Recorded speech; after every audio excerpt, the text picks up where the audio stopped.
Hey guys, back for the day. So I'm going to mention this one more time, and this is the last time I'm going to mention it, okay?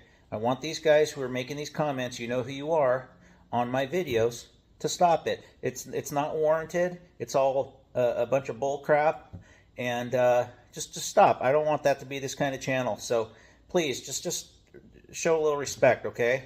I'm working hard at this. So anyway, today I go out to a sales call this morning that I give you some information on, and then I go out to my big remodel job to get some zoning stuff, wiring started. So enjoy the video, guys, and I hope you're all being safe out there.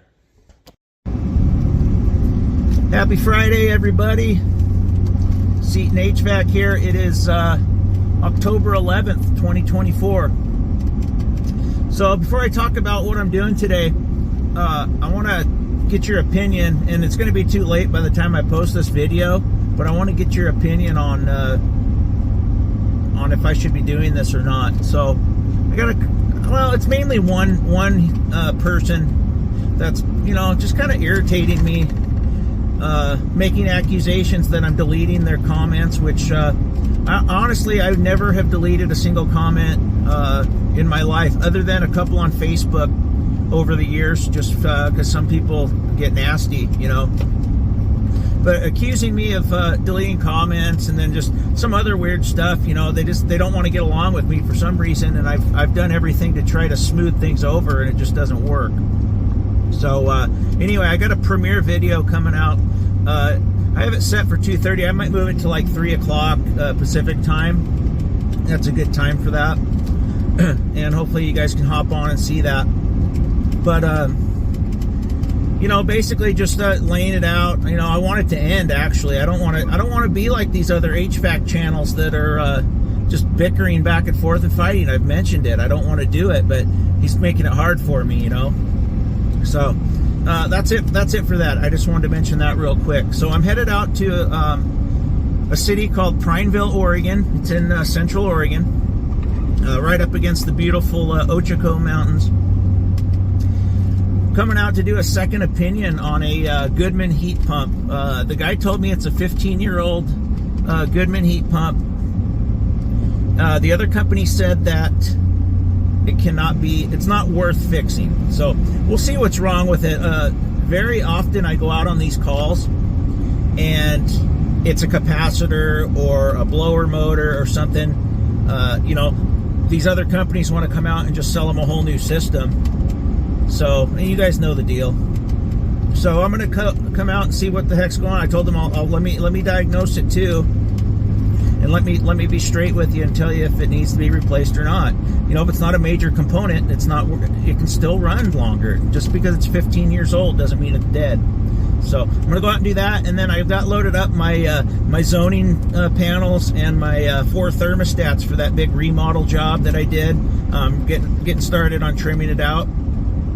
So we're going to go back there once I'm done here, but hopefully I can get you some footage out here of how I deal with these type of situations where the customer might be getting screwed. So I'll see you out there.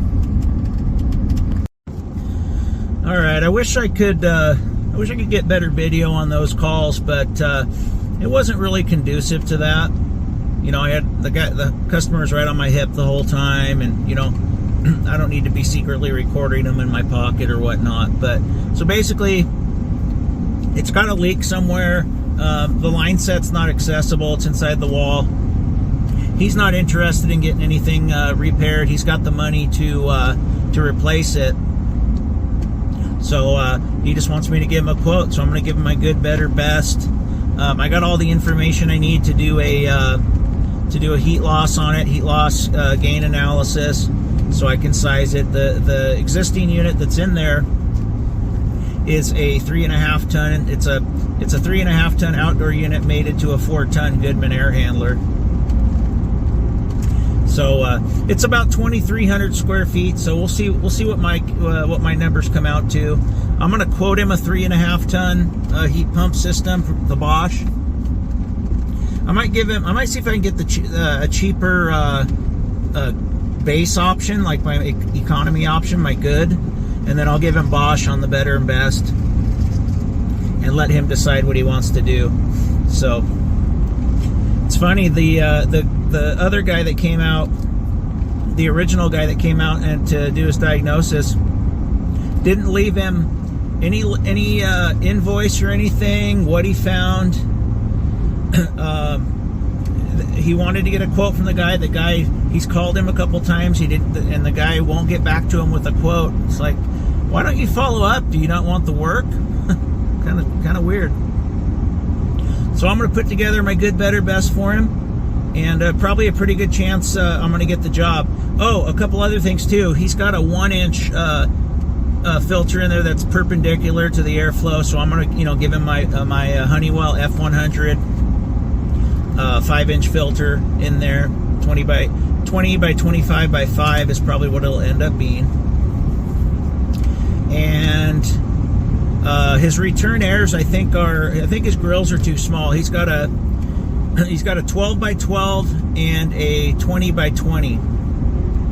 That doesn't seem big enough to me for a 3.5. And then it's got an 18-inch flex and a 10-inch flex, or 16-inch flex and 10-inch flex respectively. So I'm going to run the numbers on that, and it'll be a lot easier to upsize the 20 by 20 that's got the 16-inch flex, because it's right next to the unit. So if I need to make one bigger to get him the airflow, I'll do that.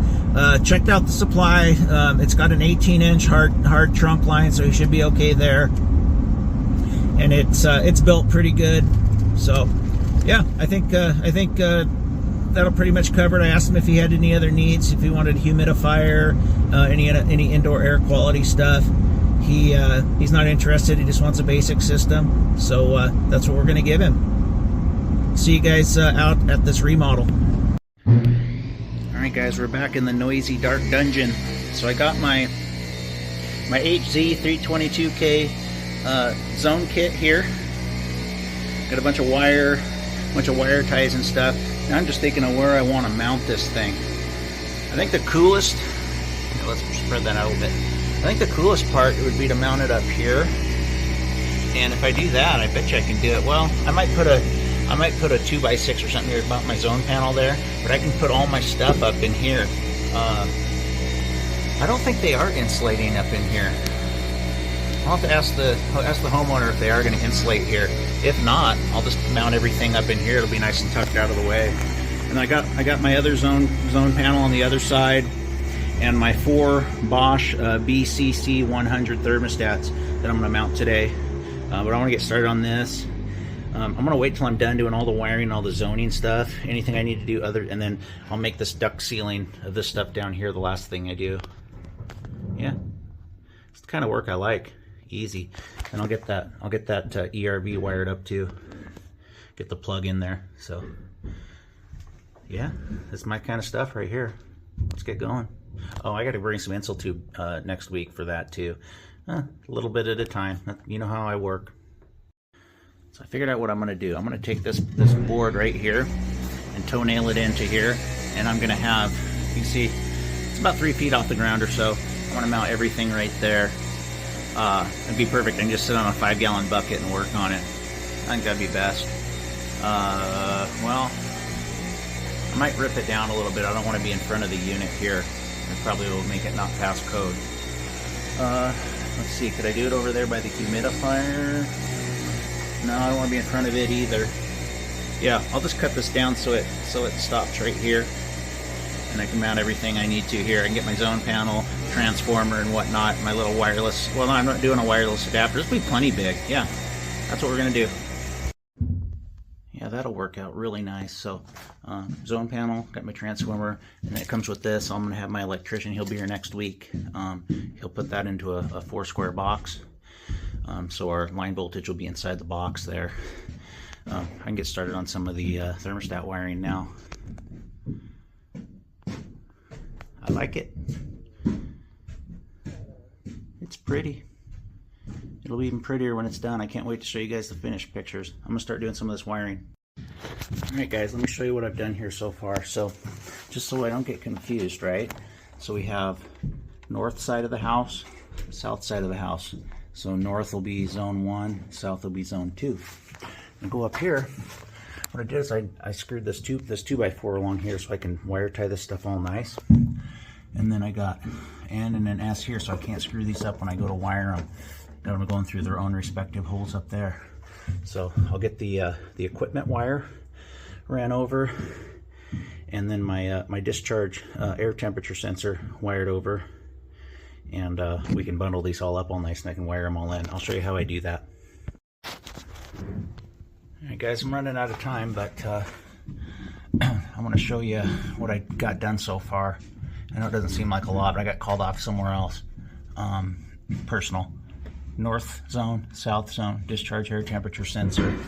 I went ahead and just wire tied the discharge air temperature sensor to that zone. Got them all nice and wire tied clean. And then we got our phone cords on the bottom. I like doing that in case anything ever needed to move. I can just wire my transformer over here to the R and C for power once my electrician gets the 120 volts to it. And then I went ahead and phone corded my equipment wire going in, which, what am I doing with that? Where did I run that back there? Oh no, that's my that's my outdoor unit. I forgot to run it when I did the rough in, so I'll have to punch that out. But that's no big deal, that's easy. That's why I didn't do it, because it was going to be easy. Sorry about the noise. So yeah, phone corded my heat pump, and then I'm just going to do my equipment separate. I'll pop another hole. I'll pop another hole up here. Equipment will run by itself. I like to keep them all separate. It makes things easier for troubleshooting later. And then this will all be labeled. Everything will be good in there, so there'll be no questions if I'm not the one that's coming to service anything in the future. So kind of like how I like to do this stuff, guys. When it's all done, it's going to look real sweet. I'm going to button everything up and pretty everything up real cool. So yeah, moving along. I'll have a lot more of this in the next week. I'm going to be doing a lot of this. So I look forward to showing you how I do it. Alright guys, so I didn't get a ton done out there today, but next week will be a lot more exciting. But I hope you can appreciate, I like to do the stuff nice and clean. You see so many of these zone systems that have the wiring and whatnot just everywhere, all messed up, looking like a spaghetti factory. I don't like that. I like it, everything labeled, everything easy to figure out, because you never know what's going to happen down the road if somebody needs to troubleshoot something. So always think about that. If you're an installer just starting out in HVAC, think about the service guys that are going to be coming behind you. Always think about serviceability. That's number one. Number one should be quality. Number two should be serviceability. So focus on your quality, focus on doing things right, and then focus on serviceability, and you'll go far in this trade. So yeah, I'm calling it a day. It's a good time to call it a day. The concrete truck was there, cement truck was there, pouring all his pads and everything. So he was kind of blocking everywhere I needed access to. So if I can spit it out. So yeah, we're finished up. I'll see you guys back at the shop, and I'll definitely see you tomorrow. I'm going back to that house I hate to do those humidifiers, so I'll see you then.